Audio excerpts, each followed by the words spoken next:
Mga pagbasa ng mga salita ng makapangyarihang Diyos. Paglalantad sa mga Antikristo.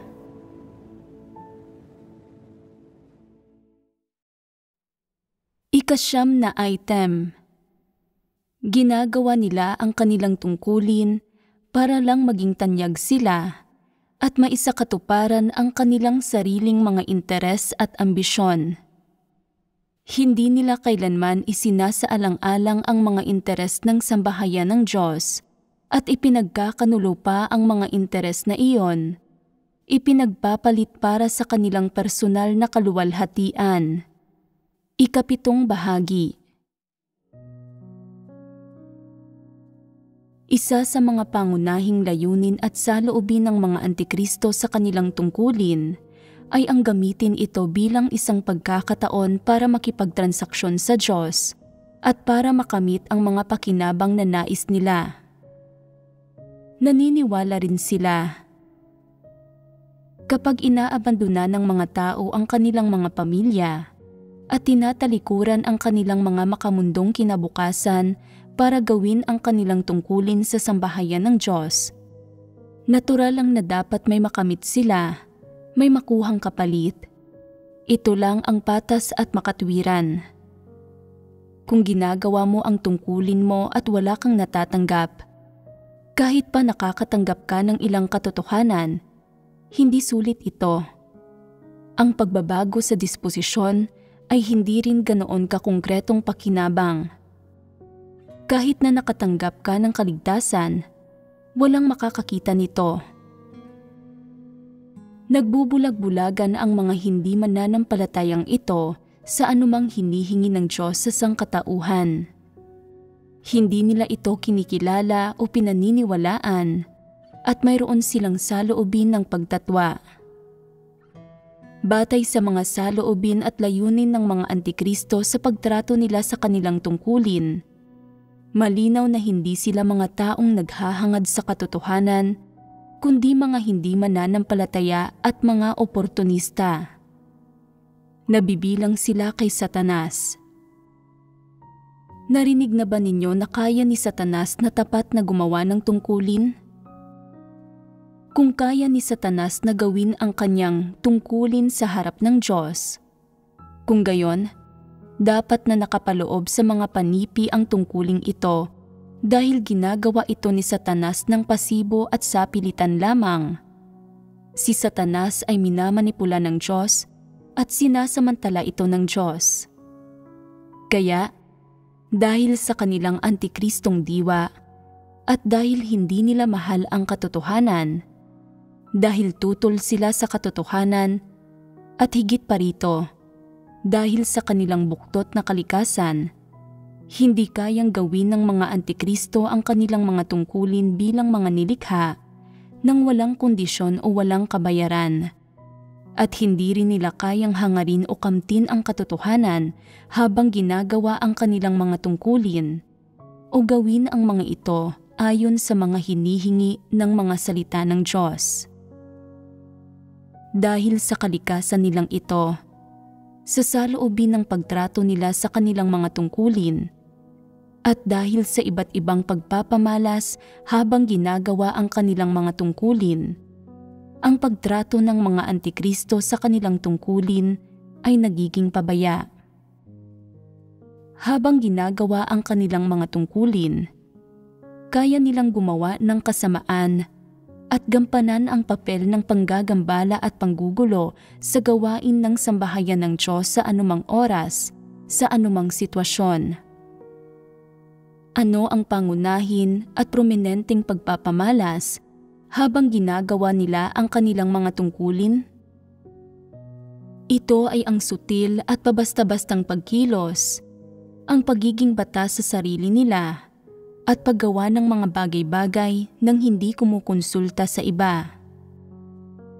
Ginagawa nila ang mga bagay-bagay sa kahit anong paraan na gusto nila, nang hindi isinasaalang-alang ang mga kahihinatnan.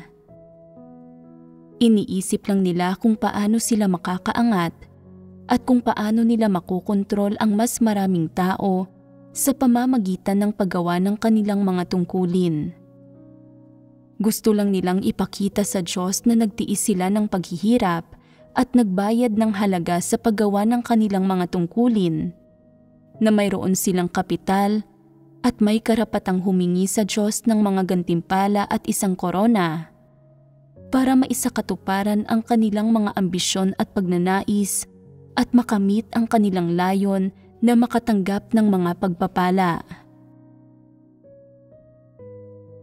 Habang ginagawa ang kanilang mga tungkulin, palaging nagkakalkula ang mga antikristo para sa kanilang sariling kinabukasan at tadhana. Kung ilang taon na nilang ginagawa ang kanilang mga tungkulin, kung gaano karaming paghihirap ang tiniis nila, gaano karami ang tinalikuran nila para sa Diyos, gaano kalaki ang halagang ibinayad nila, gaano karaming lakas ang naigugol nila, ilang taon ng kanilang kabataan ang isinuko nila, at kung may karapatan na ba sila ngayon na tumanggap ng mga gantimpala at ng isang korona. Kung sapat na ba ang kanilang naipon na kapital sa mga taon na ginagawa nila ang kanilang mga tungkulin? Kung sa tingin ng Diyos, sila ba ay isang taong pinapaboran sa harap niya? At kung sa tingin ng Diyos, sila ba ay isang taong maaaring tumanggap ng mga gantimpala at ng isang korona? Habang ginagawa nila ang kanilang mga tungkulin, patuloy silang nagtitimbang, nagkakalkula at nagpaplano sa ganitong paraan habang inoobserbahan ang mga salita at ekspresyon ng iba at ang mga pagsusuri at pahayag ng mga kapatid tungkol sa kanila. Siyempre, ang pinaka-pinag-aalala nila ay kung alam ba ng itaas na umiiral sila at na ginagawa nila ang kanilang mga tungkulin. Mas ipinag-aalala pa nga nila kung ano ang tingin ng itaas sa kanila, kung ano ang sinasabi at pagsusuri ng itaas tungkol sa kanila, kung nauunawaan ba ng itaas ang kanilang mabubuting layunin sa pagdurusan ng paghihirap at pagbabayad ng halaga, kung malinaw sa itaas ang pagdurusa at mga kapighatian na tiniis nila sa mga taon na sumusunod sila sa Diyos, at kung paano hinahatulan ng Diyos sa langit ang lahat ng kanilang ginagawa. Kasabay ng pagpapakaabala nila sa mga tungkuling hawak nila, patuloy ring nagkakalkula ang isipan nila at hinahangad nilang makapangalap ng impormasyon mula sa iba't ibang mapagkukunan at timbangin kung makakaiwas ba sila sa mga sakuna, makakapagkamit ng pagsang-ayon ng Diyos at makakatanggap ng di kilalang koronang iyon at ng mga pagpapala. Ito ang mga bagay na madalas nilang kinakalkula sa kaibuturan ng kanilang puso, ang pinakapangunahin at pinakakaibuturang bagay na kinakalkula nila sa kada sandali ng bawat araw. Gayunpaman, hindi nila kailanman sinubukang pag-isipan o pagnilayan kung sila mismo ay mga taong nagsasagawa sa katotohanan. Kung gaano karaming katotohanan ang nauunawaan nila, kung gaano karaming katotohanan ang nauunawaan nila ang aktwal nilang maisasagawa, kung tunay na bang nagbago ang kanilang disposisyon, kung mayroon bang kahit katiting na sinseridad o anumang karumihan, transaksyon o kahilingan na nakapaloob sa mga bagay na ginagawa nila para sa Diyos. Kung gaano karaming katiwalian ang ibinunyag nila sa paggampan ng kanilang mga tungkulin, kung ang bawat tungkulin at gampaning ginagawa nila araw-araw ay ginagawa ba ayon sa mga katotohanang prinsipyo, at kung pasok ba sa pamantayan ang paggampan nila sa kanilang mga tungkulin, at kung natutugunan nito ang mga layunin ng Diyos.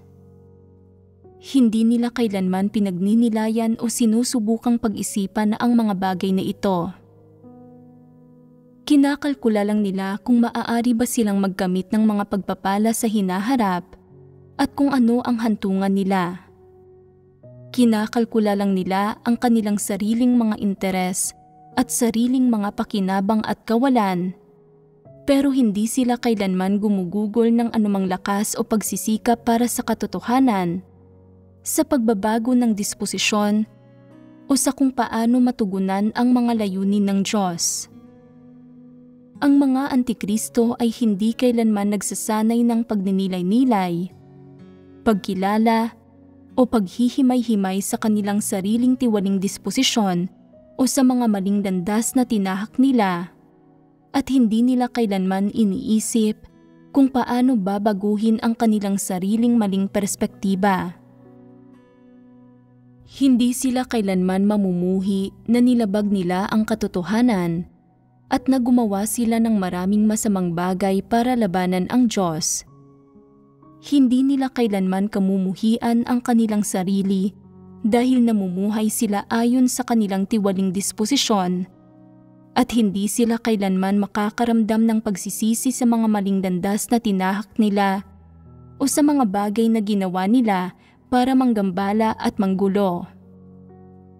Habang ginagawa ang kanilang tungkulin, bukod sa tinatago nila ang kanilang sariling kakulangan, mga kahinaan, pagiging negatibo, pagiging pasibo, at tiwaling disposisyon sa anumang paraan, ginagawa nila ang lahat ng kanilang makakaya para itanghal ang kanilang sarili para makaangat, at iniisip nila ang lahat ng posibleng paraan para ipakita sa Diyos at sa hinirang na mga tao ng Diyos ang kanilang mga talento, kaloob at abilidad. Ginagamit nila ito para aluin ang kanilang sarili at ipaisip sa kanilang sarili na mayroon silang kapital at katiyakan na makakakuha sila ng korona at mga gantimpala, at na hindi na sila kailangang tumahak sa landas ng paghahangad sa katotohanan. Sa makatwid, hindi matino ang katwiran ng mga antikristo. Gaano man pinagbabahaginan ang katotohanan at gaano man ito kalinaw na pinagbabahaginan, hindi pa rin nila nauunawaan ang mga layunin ng Diyos o kung para saan ba talaga ang pananampalataya sa Diyos at kung ano ang tamang landas na dapat tahakin ng mga tao. Dahil sa kanilang buktot na disposisyon, dahil sa kanilang buktot na kalikasan, at dahil sa kalikasang diwa ng mga gayong tao, sa loob-loob ay hindi nila matukoy kung ano talaga ang katotohanan at ano ang mga positibong bagay, kung ano talaga ang tama at ano ang mali. Mahigpit nilang pinanghahawakan ang kanilang sariling mga ambisyon at pagnanais. Itinuturing ang mga ito bilang ang katotohanan, bilang ang tanging mga layon sa buhay, at bilang ang pinakamakatarungang gawain. Hindi nila alam ang katotohanan na kung ang disposisyon ng isang tao ay hindi nagbabago, sila ay magiging kaaway ng Diyos magpakailanman, at hindi nila alam na hindi nakabatay sa kakayahan, mga kaloob, mga talento, o kapital ng isang tao kung anong mga pagpapala ang ibinibigay ng Diyos sa kanya, at kung paano tinatrato ng Diyos ang isang tao, kundi nakabatay ang mga ito sa kung gaano karaming katotohanan ang isinasagawa nila, at kung gaano karaming katotohanan ang nakakamit nila, at kung sila ba ay isang taong may takot sa Diyos at umiiwas sa kasamaan. Ito ang mga katotohanang hindi kailanman mauunawaan ng mga antikristo. Hindi ito kailanman makikita ng mga antikristo, at dito sila pinakahangal. Mula simula hanggang katapusan, ano ang saloobin ng mga antikristo sa kanilang tungkulin? Naniniwala sila na isang transaksyon ang paggawa ng tungkulin, na kung sino man ang may pinakamaraming iginugugol sa kanilang tungkulin, may pinakamalaking ambag sa sambahayan ng Diyos, at nagtitiis ng pinakamaraming taon sa sambahayan ng Diyos, ay magkakaroon ng mas malaking tsansa na mapagpala at makakuha ng korona sa huli. Ito ang lohika ng mga antikristo. Tama ba ang lohikang ito? Madali bang baguhin ang ganitong perspektiba? Hindi ito madaling baguhin. Ito ay napagpasyahan ng kalikasang diwa ng mga antikristo. Sa kanilang puso, tutol ang mga antikristo sa katotohanan. Hindi nila hinahanap ang katotohanan kahit kaunti at tinatahak nila ang maling landas, kaya mahirap baguhin ang kanilang perspektiba ng pakikipagtransaksyon sa Diyos. Sa huli, hindi naniniwala ang mga antikristo na ang Diyos ang katotohanan. Sila ay mga hindi mananampalataya. Narito sila para mag-espekula at magkamit ng mga pagpapala. Para manampalataya sa Diyos ang mga hindi mananampalataya, ito mismo ay hindi matibay. Isa itong kalokohan at nais nilang makipagtransaksyon sa Diyos at magtamo ng mga pagpapala sa pamamagitan ng pagtitiis ng pagdurusa at pagbabayad ng halaga para sa Diyos. Mas lalo pang malaking kalokohan ito. Nananampalataya lamang ang mga antikristo sa Diyos para magkamit ng mga pagpapala at ng isang korona. Hindi nila tinahak ang landas na ito dahil may pumilit sa kanila, lalong hindi dahil iniligaw sila ng mga salita ng Diyos. Nagbigay ang Diyos ng mga pangako sa sangkatauhan, ngunit kasabay ng pagbibigay ng mga pangakong ito, nagkaloob din siya sa kanila ng maraming katotohanan at naglatag ng maraming hinihingi sa kanila na dapat nakikita ng mga normal na tao. Ano ang iniisip ng mga taong may katwiran ng normal na pagkatao? Hindi madaling kamtin ang mga pagpapalang ito, kaya dapat akong kumilos ayon sa mga hinihingi ng Diyos at tumahak sa tamang landas. Hindi ako dapat tumahak sa landas ni Pablo. Kung tatahakin ng mga tao ang landas ni Pablo, tiyak na katapusan na nila. Kapag nananampalataya, tumatanggap at nagpapasakop sa mga salita ng Diyos ang mga tao, saka lang magkakaroon ng anumang kinalaman sa kanila ang mga pangako, pagpapala, kinabukasan at tadhana na binanggit ng Diyos. Kung hindi sila mananampalataya, hindi tatanggap at hindi magpapasakop sa mga salitang ito ng Diyos, kung gayon, hindi magkakaroon ng anumang kinalaman sa kanila ang lahat ng pangako at pagpapalang ito na sinabi ng Diyos. Ganito ang iisipin ng mga taong may katwiran ng normal na pagkatao. Pero bakit hindi ganito mag-isip ang mga antikristo? Ang mga antikristo ay mga satanas, sila ay mga dyablo, at wala silang katwiran ng normal na pagkatao. Ito ang unang dahilan.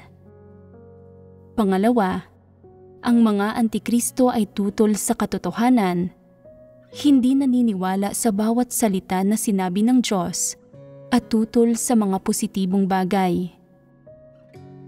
Kaya ba ng isang taong hindi kumikilala sa katotohanan at tutol sa mga positibong bagay na magsagawa ayon sa katotohanan at sa mga positibong bagay? Para itong pagpapakain ng damo sa isang lobo tulad ng ginagawa ng tupa. Likas na hindi nila kayang gawin iyon. Kapag walang karne at malapit na silang mamatay sa gutom, maaaring mapilitan silang kumain ng kaunting damo, ngunit kapag may karne nang makakain, ang una nilang pipiliin ay tiyak na ang kumain ng karne. Ito ay natutukoy ng kalikasan ng lobo. Ganoon ang kalikasan ng mga antikristo. Ang mga interes nila ay maaaring magtulak sa kanila na magpakita ng ilang mabuting pag-uugali, magbayad ng partikular na halaga at magpakita ng ilang mabuting pagpapamalas, pero hindi nila kailanman maisusuko ang paghahangad at pagnanais para sa mga pakinabang na ito. Halimbawa, ang hinahangad nila habang ginagawa ang kanilang tungkulin ay mga pansariling interes at ang iniisip nila ay kung paano gawing kapital ang paggawa ng kanilang tungkulin para magkamit ng mga pagpapala para sa kanilang sarili. Sa sandaling masira ang pag-asa na ito at sa sandaling gumuho ang depensang ito, kaya nilang talikuran ang kanilang tungkulin sa anumang oras, sa anumang sitwasyon. Kapag dumating ang oras na iyon at sinabi mo sa kanila kung gaano kabuti at gaano kaganap na likas at may katwiran ang paggawa ng tungkulin, makikinig pa kaya sila? Kapag napagdesisyonan na nilang sumuko at umalis, sinusubukan silang kumbinsihin ng mga tao. Dapat kang manatili. Ang paggawa ng tungkulin mo ay napakaganda at ang bumalik sa mundo ay napakahirap. Wala kang mapapala. Maaapi ka lang at lubhang mapapagod.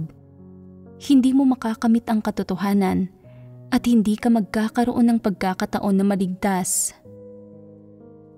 Maaaring iniisip ng mga tao na ayos lang na magbigay ng payo sa kanila, pero bukod sa hindi sila mananatili, iiyak din sila sa kahihiyan. Bakit sila iiyak?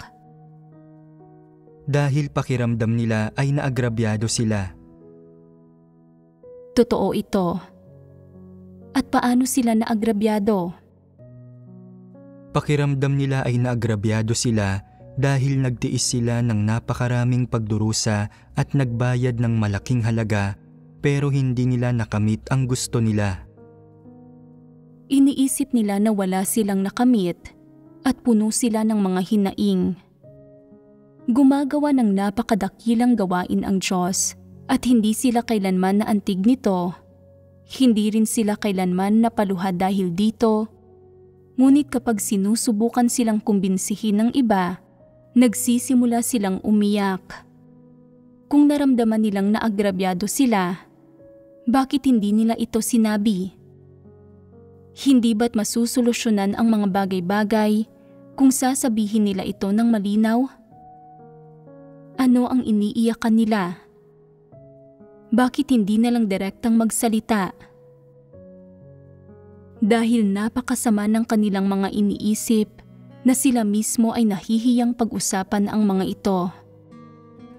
Sa simula, nanumpa sila sa Diyos na yumanig sa langit at lupa.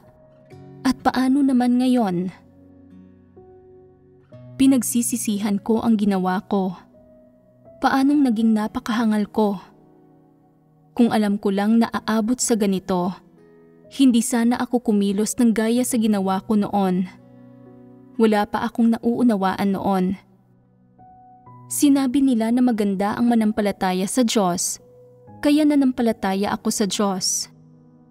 Tinalikuran ko pa nga ang pamilya at trabaho ko para gawin ang aking tungkulin sa sambahayan ng Diyos.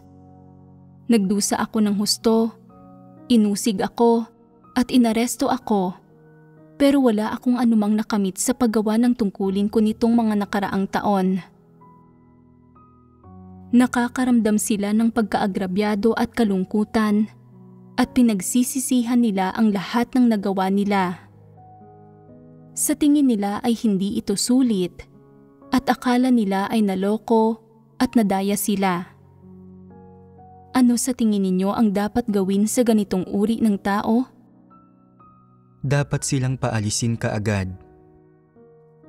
Susubukan pa rin ba ninyong kumbinsihin sila? Kung patuloy mo pa ring susubukang kumbinsihin sila, magpapagulong-gulong sila sa sahig at mag-aalboroto. Talagang hindi ninyo dapat subukang kumbinsihin ang mga gayong tao. Ang sambahayan ng Diyos ay ang mabuting lupain ng Kanaan. Isa itong piraso ng dalisay na lupain. Pumupunta ang mga tao sa sambahayan ng Diyos at tumatanggap ng paghatol at pagpupungos ng mga salita na nagmumula sa Diyos at natatanggap nila ang kanyang panustos, tulong, paggabay at mga pagpapala. Personal na gumagawa at nagpapastol ang Diyos At kahit na kailangang magbayad ng kaunting halaga at magtiis ng kaunting paghihirap ang mga tao, sulit ito. Sulit ang lahat ng ginagawa ng mga tao para makalaya sa masamang mundong ito, para mabago ang kanilang mga disposisyon at para maligtas sila. Pero para sa mga antikristo, kung hindi ito para magkamit ng mga pagpapala o gantimpala, kung walang korona at mga gantimpala, hindi sulit na gawin ang lahat ng bagay na ito. Pawang kahangalan ang mga kilos na ito at pawang mga pagpapamalas na nadaya sila. Gaano man katibay ang determinasyon nila o gaano man katayog ang ginawa nilang panunumpa dati, ang lahat ay madali lang burahin at hindi mabibilang. Kung magdurusa sila at magbabayad ng halaga sa paggawa ng kanilang tungkulin ng ganito, at sa huli ay wala silang anumang makakamit, kung gayon, mas mabuti pang takasan nila ang magulong lugar na ito sa lalong madaling panahon. Itinuturing ng mga antikristo ang paggugol ng kanilang sarili para sa Diyos, pagdurusan ng paghihirap, at pagbabayad ng halaga habang ginagawa ang kanilang tungkulin bilang mga bagay na wala silang mapagpipilian, kundi gawin ang mga ito at bilang mga bentaha para magtamo ng kapital, para ipalit sa isang korona at mga gantimpala. Ang mismong panimulang puntong ito ay mali. Kaya ano ang resulta sa huli? Para sa ilang tao, nawawalan ng sigla ang paggampan nila sa kanilang tungkulin at hindi sila makapagtrabaho hanggang sa huli. Kasabay nito, dahil sa kanilang kalikasang diwa, palaging nilalabag ng mga gayong tao ang mga katotohanang prinsipyo habang ginagawa ang kanilang tungkulin. Kumikilos sila ng walang pakundangan at padalos-dalos at gumagawa lang ng mga bagay na nakakagambala at nakakagulo. Kaya, ano ang nangyayari sa mga tungkuling ginagawa nila? Sa pananaw ng Diyos, ang mga ito ay hindi mabubuting gawa kundi masasamang gawa at napakarami ng mga ito. Ang mga gayong resulta ay may pinag-uugatan. Kaya bang kumilos ng ayon sa mga salita ng Diyos ang isang tao na sadyang hindi nananampalataya sa katotohanan o sa mga salita niya?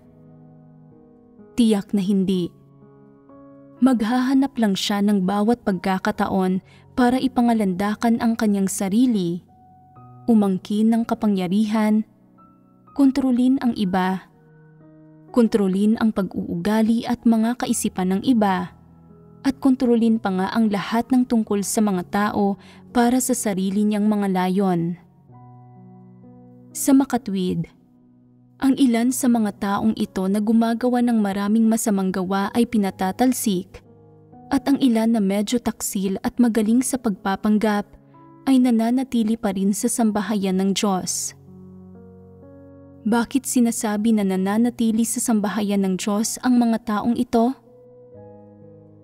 Ang mga taong ito ay hindi nakagawa ng lantarang kasamaan, at ang ilan sa kanila ay marunong pangang lumugar at maayos ang asal at masunurin. Ginagawa ang anumang inuutos sa kanila, ngunit pagdating sa kanilang diwa, hindi nila kayang tuparin ang kanilang mga tungkulin at obligasyon sa abot ng kanilang makakaya. Hindi nila iginugugol ang sarili nila para sa Diyos. Sa halip, iniraraos lang nila ang gawain at pinalilipas ang oras. Naniniwala na kung magtitiis sila hanggang sa huli, may mapapanalunan at makakamit sila. Anong klaseng mga tao sila? Sila iyong mga oportunista, mga taong likas na hindi naghahangad sa katotohanan.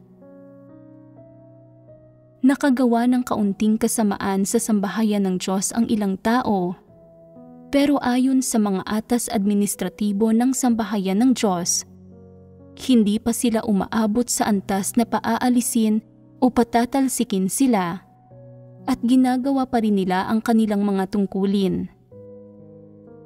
Sa totoo lang, sa kaloob-looban nila, alam nila na ang dahilan kung bakit hindi pa sila pinapaalis o pinatatalsik ng sambahayan ng Diyos ay hindi dahil sa wala itong gaanong nalalaman tungkol sa kanila o hindi nito alam ang tunay nilang kalagayan.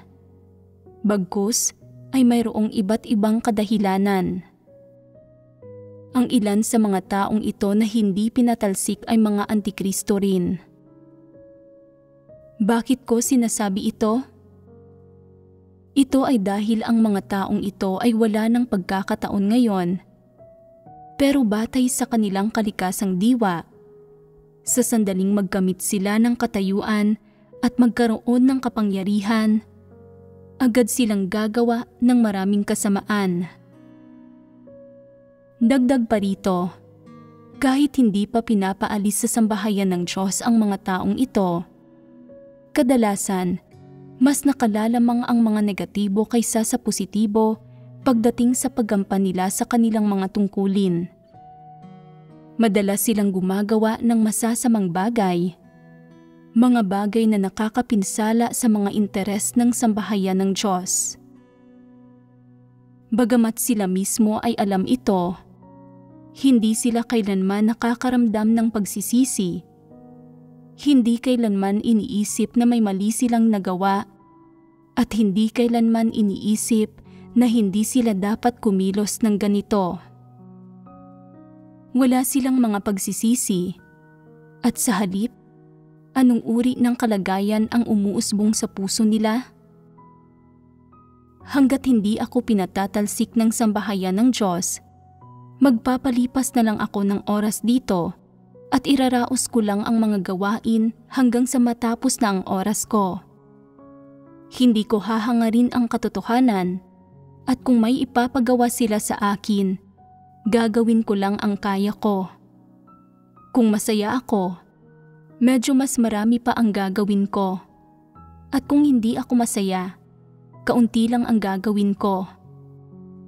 Isa pa, kailangan ko silang pigilan at kailangan kong magkalat ng pagkanegatibo at mga kuro-kuro. Magkalat ng ilang mapanghusgang salita.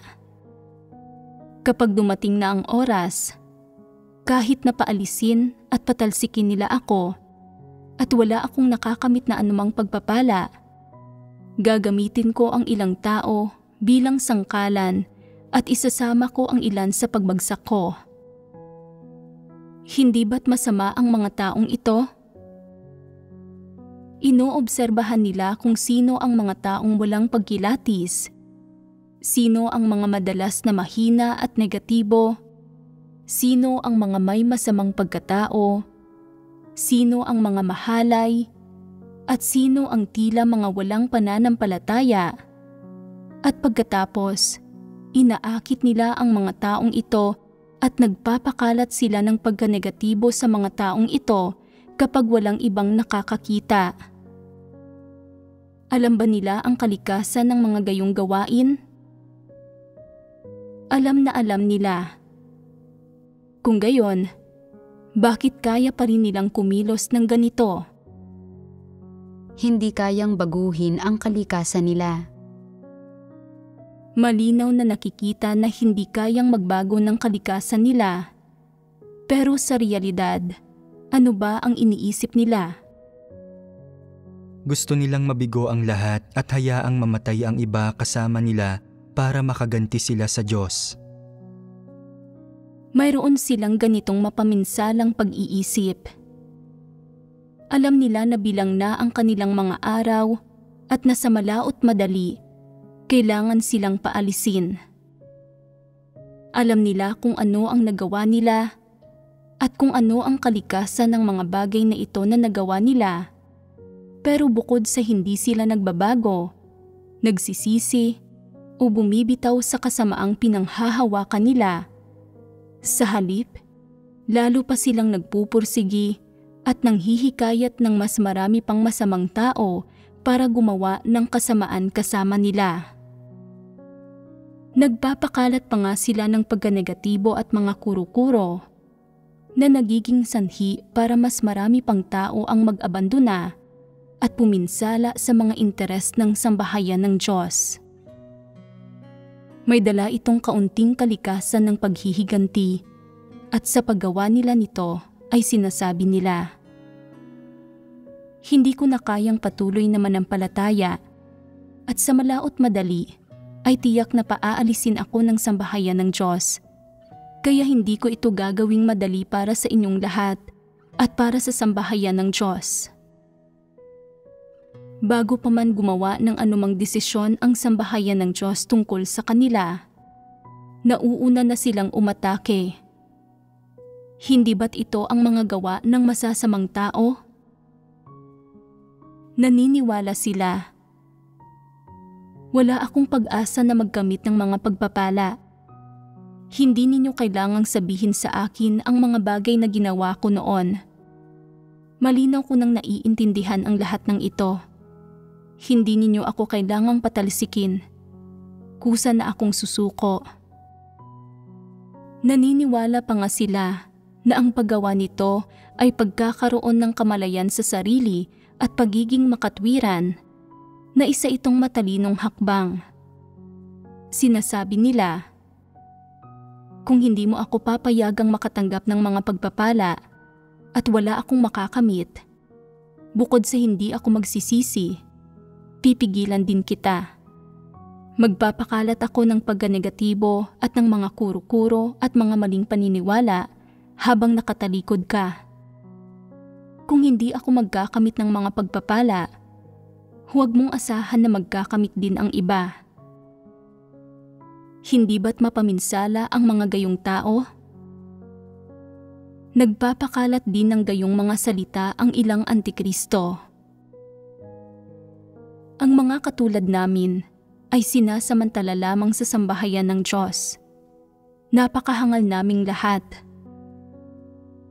Nakikita nila na hindi sila makakapagkamit ng mga pagpapala, kaya partikular nilang pinagtutuunan ang pagpapakalat ng mga bagay na ito sa mga taong negatibo, magulo ang isip at walang pagkilatis. Hindi ba't dala nito ang kalikasan ng panggugulo? Sa sandaling paniwalaan nila na hindi sila makakapanindigan sa sambahayan ng Diyos at na hindi sila pagpapalain at na paaalisin sila sa malaot madali, ang landas na pinipili nila ay hindi para bitiwan ang kasamaang pinanghahawakan nila at magtapat at magsisi sa Diyos. Gawin ang kanilang tungkulin ng may sinseridad at bumawi sa kanilang mga dating pagkakamali. Sa halip, mas lalo silang nagpupursigi sa pagpapakalat ng pagkanegatibo sa sambahayan ng Diyos. Ginugulo ang paggampan ng iba sa mga tungkulin ng mga ito. Pinipinsala at ginugulo ang gawain ng sambahayan ng Diyos. Sinusubukang itulak ang mas maraming tao na gumawa ng kasamaan katulad nila, maging negatibo at umatras, at talikuran ang paggampan sa mga tungkulin ng mga ito na nagsasakatuparan sa kanilang layon ng paghihiganti. Hindi ba't ito ang ginagawa ng masasamang tao? Mayroon pa bang Diyos sa puso ng mga gayong tao? Sa puso nila, mayroong isang malabong Diyos sa langit at itinuturing nilang isang tao ang Diyos na nakikita ng mga tao sa lupa at ang siyang gumagawa kasama ng mga tao. Mayroon ding ilang tao na kabaligtaran naman ang ginagawa. Sa puso nila, dati na silang nananampalataya sa isang malabong Diyos, pero sa huli, nagpapasakop sila sa mga taong iniidolo nila bilang mga Diyos, kaya nagpapasakop sila sa mga taong ito sa lahat ng kanilang ginagawa. Ano ang ibig sabihin ng manampalataya sa Diyos na parang siya ay isang tao? Kapag nananampalataya sila sa isang malabong Diyos, naniniwala sila na ang malabong Diyos na ito na hindi nila nakikita ay kayang magkaloob sa kanila ng mga pagpapala at may sapat na kakayahan na dalhin sila sa susunod na kapanahunan at bigyan sila ng mga gantimpala at ng isang korona. Bago pa nila namamalayan, nagsisimula na silang magduda sa praktikal na Diyos sa lupa. Kahit paano nila siya tingnan, hindi siya mukhang Diyos. Kaya nahihirapan silang manampalataya sa Kanya. Sa puso nila, nananampalataya lamang sila na ang Diyos sa langit ang tunay na Diyos. At dahil ang praktikal na Diyos na nakikita nila ay masyadong hamak, normal at praktikal, sa pananaw nila, hindi taglay ng Diyos na ito ang kinakailangan para manampalataya sila sa Kanya at itinuturing nila ang Diyos na ito bilang tao. Kapag itinuturing nilang tao ang Diyos, lumilitaw ang kanilang mga paghihirap. Bukod sa pagbibigay sa mga tao ng katotohanan at ng ilang pangako, ano pa ang kayang gawin ng taong ito? Kahit paano ko siya tingnan, hindi siya kawangis ng Diyos at wala siyang maidudulot na anumang pakinabang o benepisyo sa mga tao.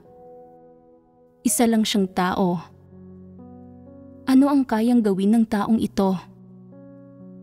Kung nananampalataya sa Diyos ang mga tao, may kaunti pa silang pag-asa at kaunting espiritual na panustos.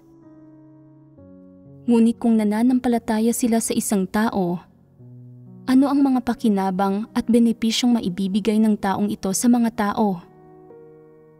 Maisa sa katuparan ba ang mga inaasam at panustos ng mga tao sa pamamagitan niya? Mauuwi ba ang mga ito sa wala? Kung isa siyang tao, hindi kinakailangang matakot sa Kanya. Sasabihin ko ang dapat kong sabihin at gagawin ang dapat kong gawin sa harap niya. Ganito tinatrato ng masasamang tao ang Diyos.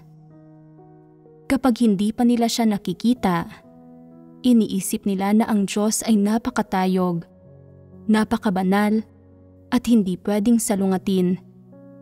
Pero kapag nakikita nila ang Diyos sa lupa, hindi na napaninindigan ang kanilang mga imahinasyon at kuro-kuro. Ano ang gagawin nila kapag nangyari ito? Itinuturing nila ang Diyos bilang isang tao. Pagkatapos, naglalaho ang kaunting respeto nila sa Diyos sa puso nila, lalo na ang kanilang pangamba at takot sa Kanya. Kung wala ang mga bagay na ito, nagiging mas matapang ang masasamang tao at naglalaho ang kanilang pagiging depensibo at ang pag-iingat sa puso nila.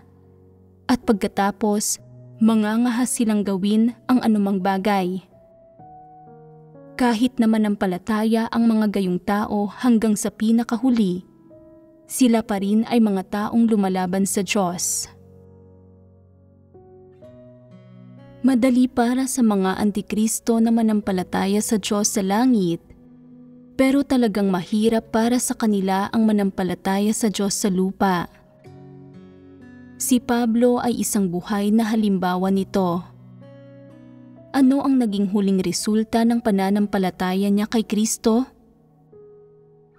Ano ang nangyari sa layong hinangad niya sa kanyang pananampalataya kay Kristo? Ginusto niyang maging Kristo at palitan si Kristo. Itinatwa niya ang Diyos sa lupa at ginustong magtamo ng korona at mga pagpapala mula sa Diyos sa langit. Ang mga antikristong ito ay eksaktong kapareho ni Pablo.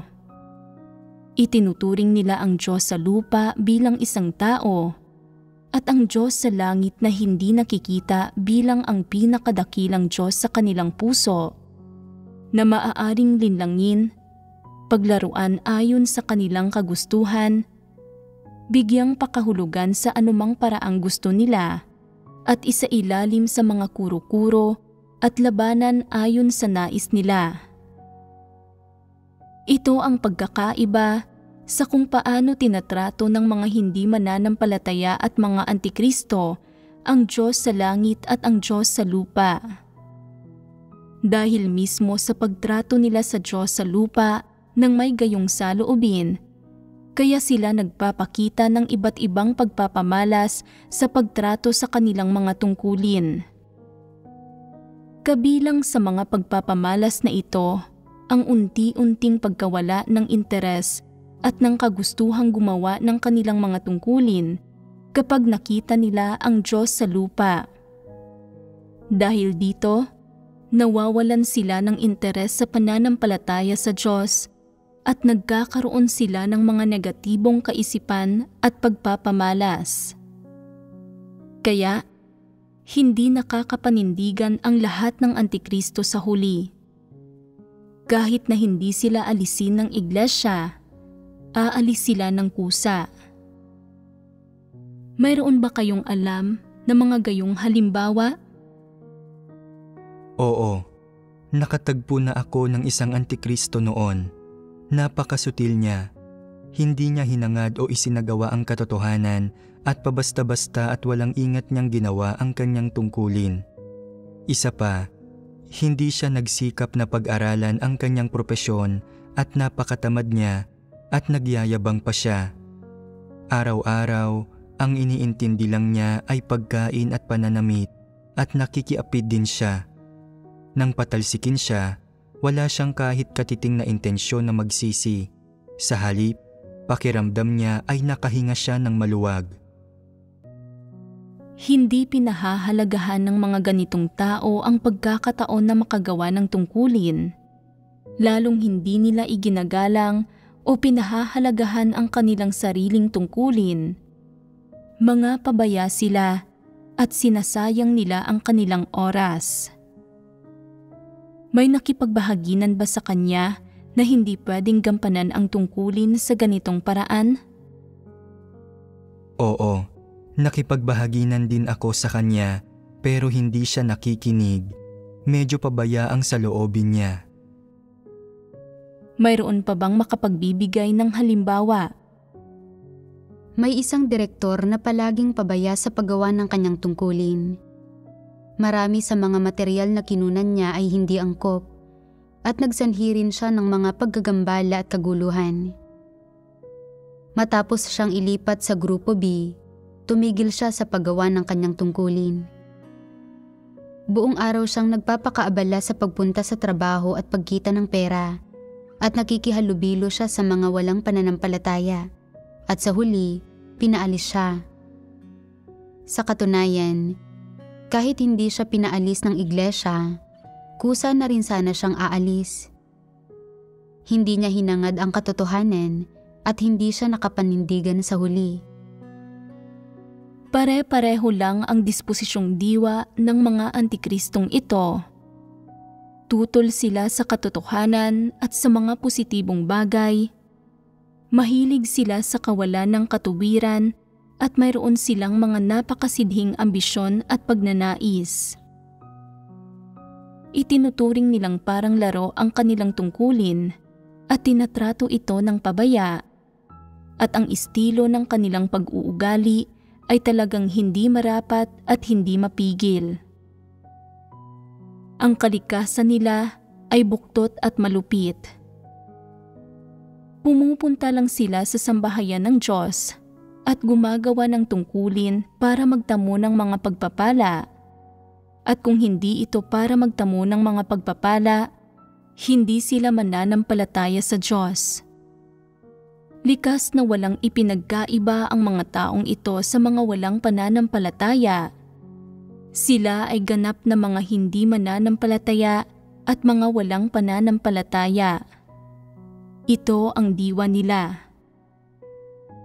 Kung hindi mo sila pinapahintulutang maging kagaya ng mga walang pananampalataya, at kung ipinapagawa mo sa kanila ang kanilang tungkulin kasama ang mga mananampalataya sa Diyos, magiging napakasakit para sa kanila ang buhay na ito, at ang araw-araw ay magiging tila pagpapahirap sa kanila.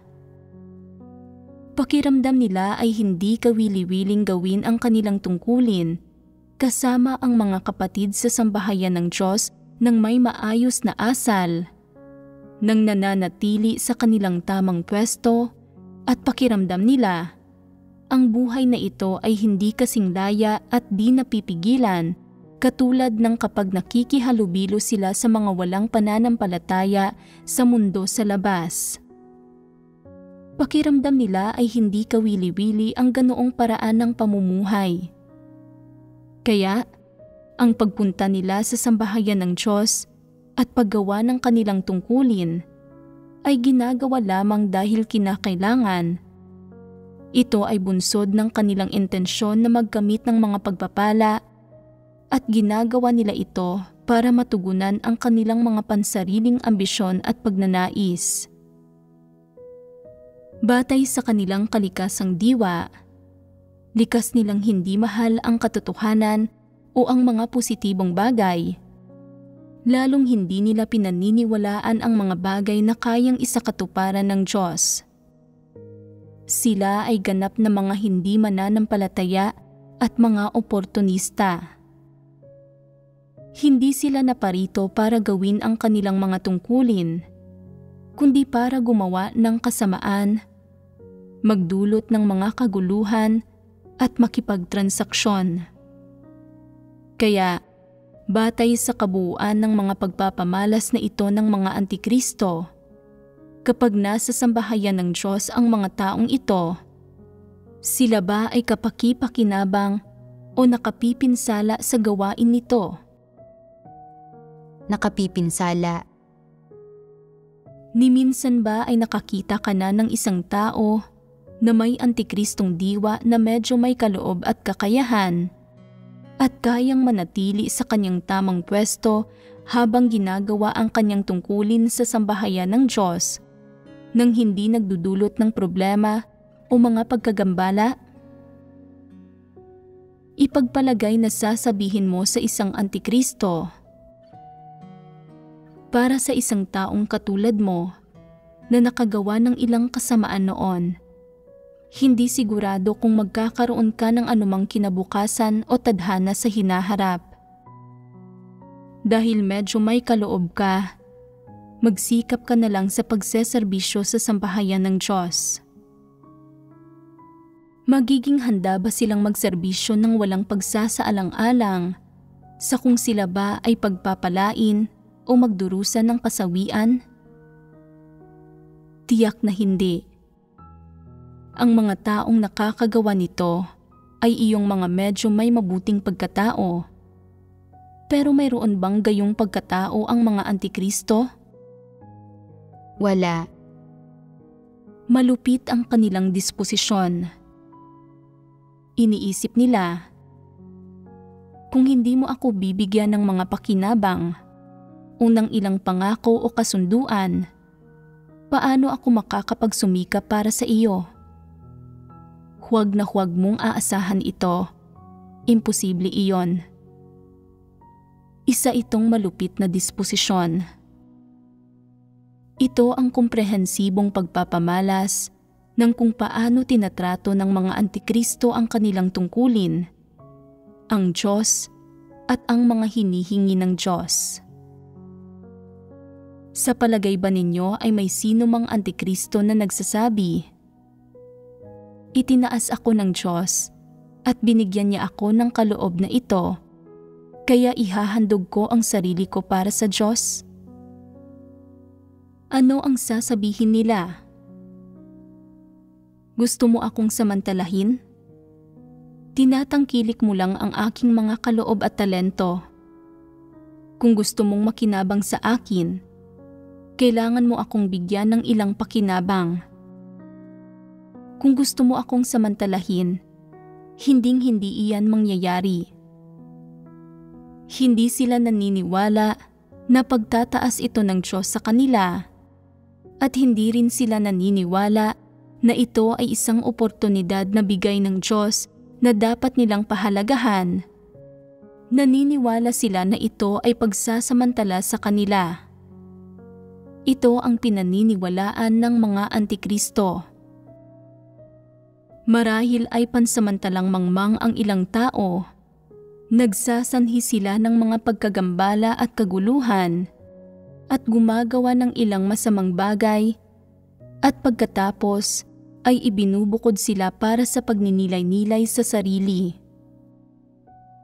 Ang mga naghahangad sa katotohanan ay nagninilay-nilay ng ilang sandali at sasabihin nila, "Dapat akong magtapat at magsisi sa Diyos at hindi ako dapat kumilos ulit ng ganoon sa hinaharap.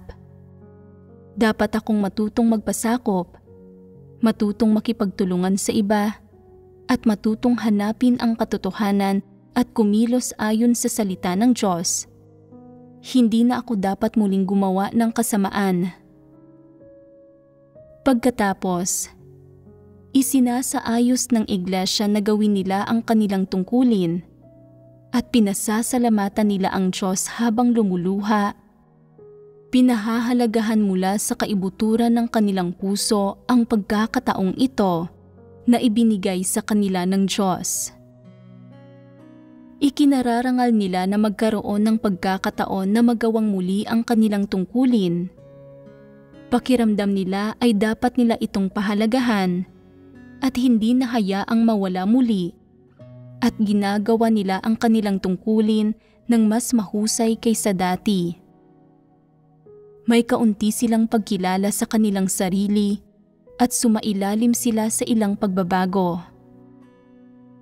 Bagamat maaaring nakakagawa pa rin sila ng mga kamangmangan at maaaring nagiging negatibo at mahina pa rin at sumusuko minsan sa kanilang gawain, base sa pangkalahatang mentalidad at saloobin nila, nagbago na sila. Kinamumuhian nila ang kanilang mga dating kilos at mayroon na silang kaunting kaalaman sa usaping ito. Kaya nilang tanggapin ang katotohanan at medyo mapagpasakop sila. Ang mas mahalaga, kapag tinutulutan sila ng sambahayan ng Diyos na bumalik at gawing muli ang kanilang tungkulin, hindi sila tumatanggi, nagdadahilan, o lumalaban, at lalong hindi sila nagsasabi ng mga di kanais-nais na bagay. Sa halip, ikinararangal nila ito at pakiramdam nila ay hindi sila inabandonan ng Diyos, at iniisip nila na dahil mayroon pa silang pagkakataon na gawin ang kanilang tungkulin sa sambahayan ng Diyos, dapat nila itong pahalagahan. Sumailalim na sa malaking pagbabago ang kanilang pag-uugali. Ang mga gayong tao ang maaaring iligtas. Ano ang pagkakaiba ng mga antikristo at ng mga taong maaaring iligtas? Kapag ginagawa ng mga antikristo ang kanilang tungkulin, gusto nilang sila ang may huling salita. Magpupunyagi sila para sa kapangyarihan at mga pakinabang at gagawin lamang nila ang anumang gusto nila. Kung hindi sila magkakamit ng kapangyarihan o mga pakinabang, ayaw na nilang gawin ang kanilang tungkulin. Pagkatapos nilang gambalain at guluhin ang gawain ng iglesia at mapalitan, maibukod o maalis ng sambahayan ng Diyos, kaya ba nilang tunay na magsisi? Ano ang sinasabi nila? Gusto mo akong magsisi para masamantala mo ako? Hinihila mo ako palapit kapag may silbi ako at sinisipa mo ako palayo kapag wala kang kailangan sa akin. Anong baluktot na lohika ito? Ano ang ibig sabihin ng pagsipa palayo? Kung hindi sila nakagawa ng kasamaan, pangangasiwaan kaya sila ng sambahayan ng Diyos? Pangangasiwaan kaya sila ng sambahayan ng Diyos ng basta-basta kung ginampanan nila ang kanilang tungkulin ayon sa mga prinsipyo? Nagdulot ng mga kawalan ang mga taong ito sa gawain ng iglesia dahil nagsanhi sila ng mga pagkagambala at kaguluhan at gumawa sila ng kasamaan. Pinangasiwaan sila ng sambahayan ng Diyos At hindi lang sila tumangging tanggapin ito o pagnilayan at subukang kilalanin ang sarili nila. Sa halip, punong-puno sila ng sama ng loob. Pakiramdam nila ay hindi sila sikat o nawala na silang kapangyarihan at na inaapi at minamaltrato sila.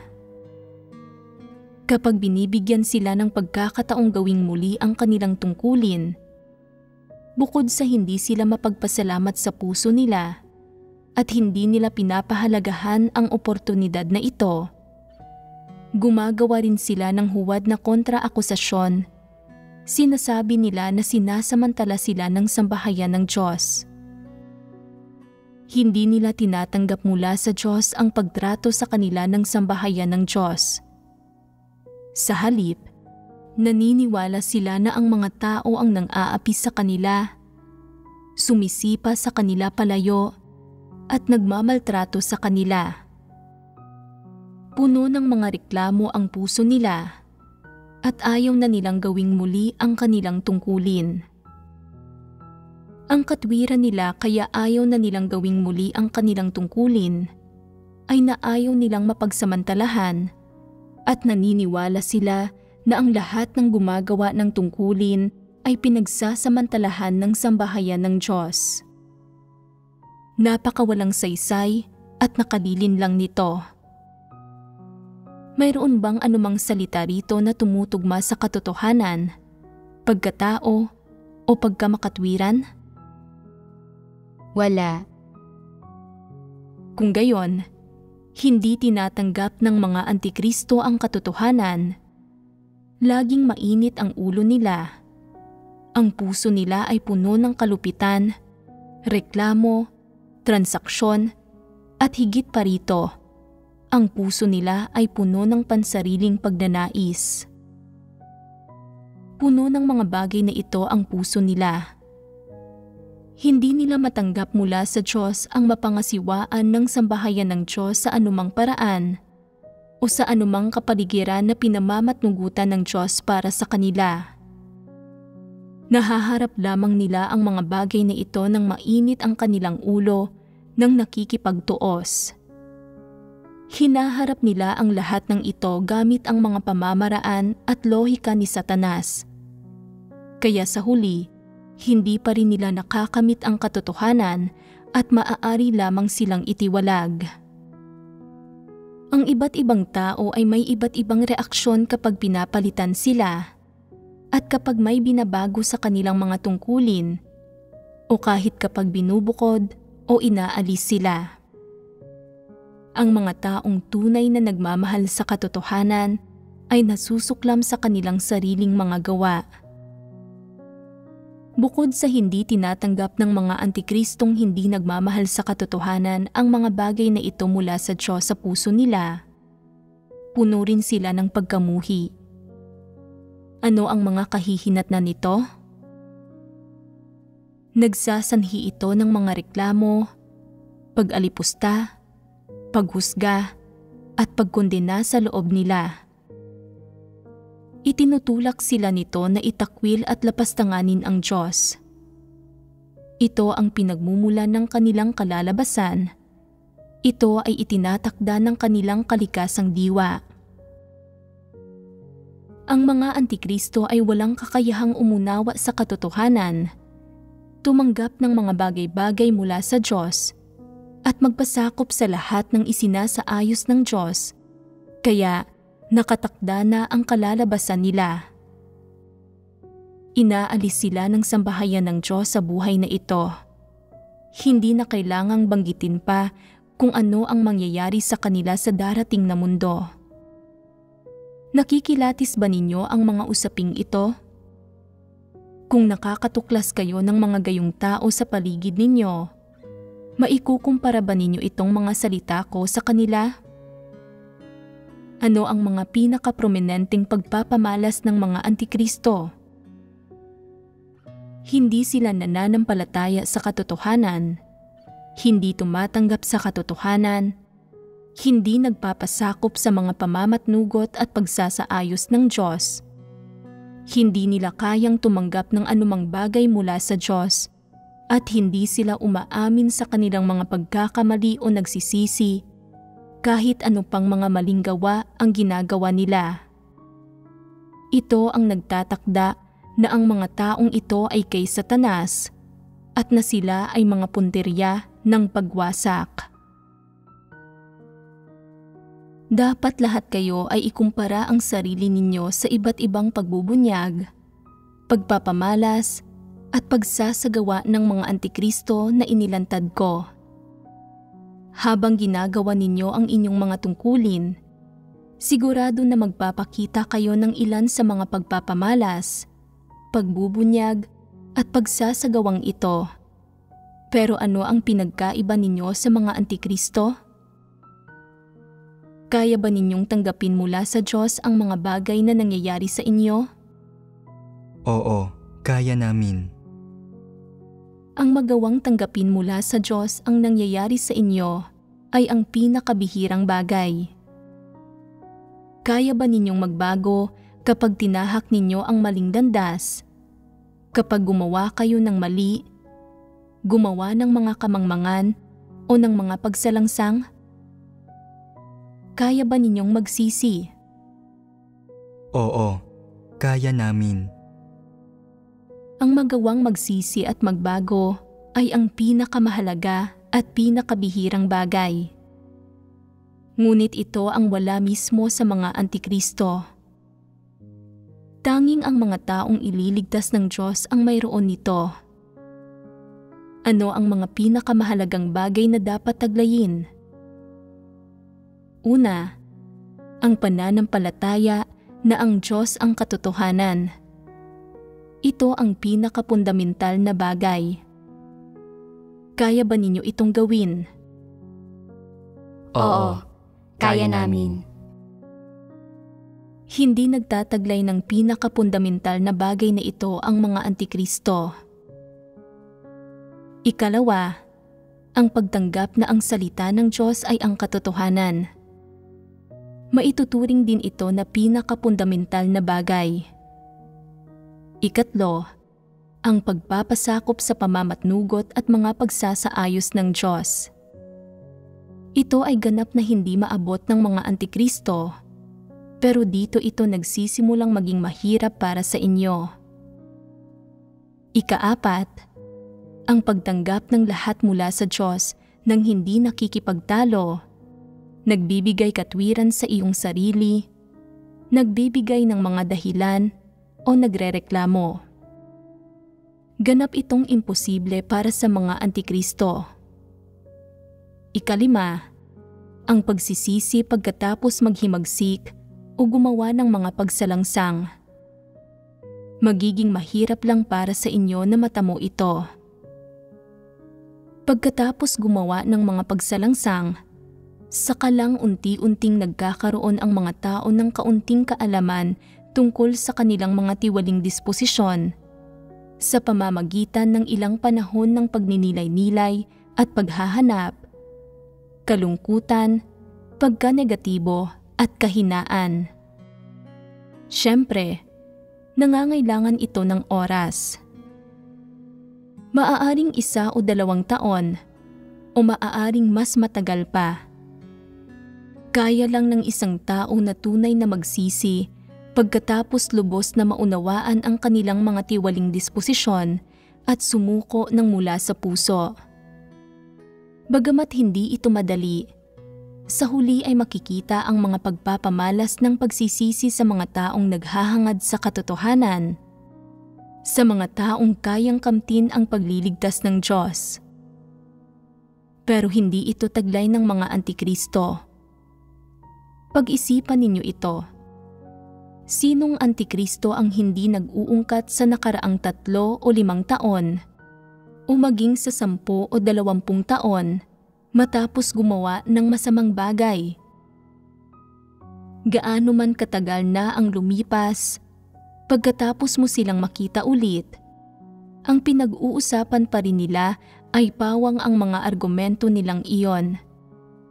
Hindi pa rin nila kinikilala o tinatanggap ang sarili nilang masasamang gawa at ni hindi sila nagpapakita ng kahit katiting na pagsisisi.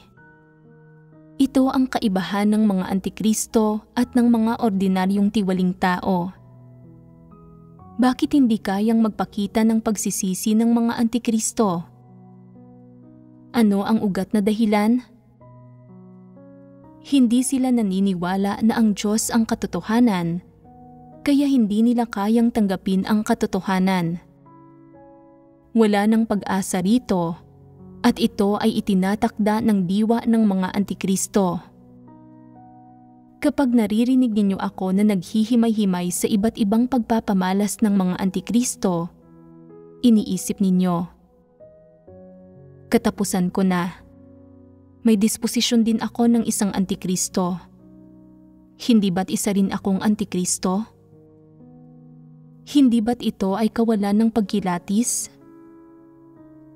Totoo na may disposisyon ka ng isang antikristo, pero ang kaibahan mo sa mga antikristo ay na nagtataglay ka pa rin ng mga positibong bagay.